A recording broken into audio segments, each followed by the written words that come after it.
Once upon a midnight dreary, while I pondered weak and weary over many a quaint, curious volume of forgotten lore, while I nodded, nearly napping, suddenly there came a tapping, as of some one gently rapping at my chamber door.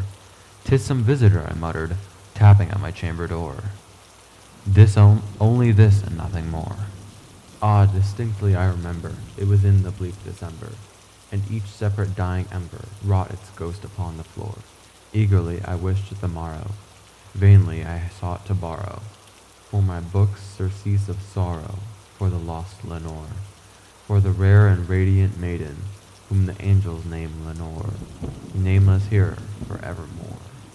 And the silken, sad, uncertain wrestling of each purple curtain thrilled me, filled me with fantastic terrors never felt before, so that now, to still the beating of my heart, I stood repeating, "'Tis some visitor entreating entrance at my chamber door, some late visitor entreating entrance at my chamber door, that it is now, and nothing more."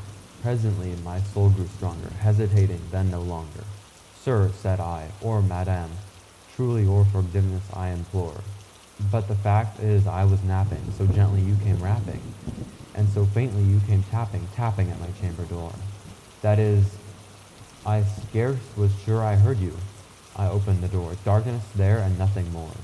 Deep into that darkness, peering long, I stood there, wondering, fearing, doubting, dreaming dreams no mortal ever dared to dream before. But the silence was unbroken, and the only word there spoken was whispered, the word Lenore. This I whispered, and an echo murmured back, the word Lenore. Merely this and nothing more. Back into the chamber turning, all my soul within me burning. Soon again I heard a tapping, somewhat louder than before. "Surely," said I, "surely that is something at my window lattice. Let me see, then, what that is, and this mystery explore. Let my heart be still a moment and this mystery explore. 'Tis the wind and nothing more." Open here I flung the shutter, when with many a flirt and flutter, in there stepped a stately raven of the saintly days of yore. Not the least obeisance made he, not a minute stopped or stayed he, but with mien of lord or lady, perched above my chamber door, perched upon a bust of Pallas just above my chamber door, perched and sat, and nothing more. Then this ebony bird beguiling my sad fancies into smiling, by the grave and stern decorum of the countenance it wore.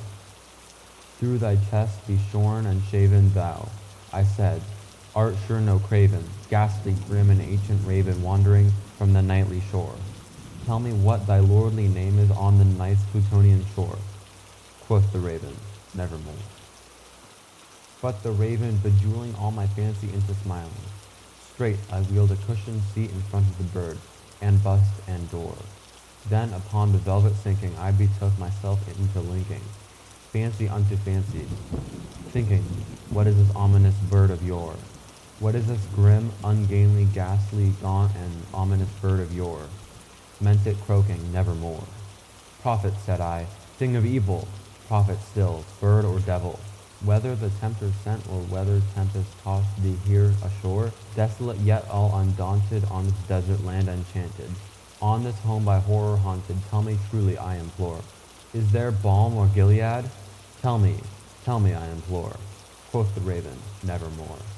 "Prophet," I said, "thing of evil, prophet still, if bird or devil, by that heaven that bends above us, by that God we both adore, tell this soul with sorrow laven if, within this distant atom, it shall clasp a sainted maiden, whom the angels name Lenore, clasp a rare and radiant maiden, with whom the angels name Lenore."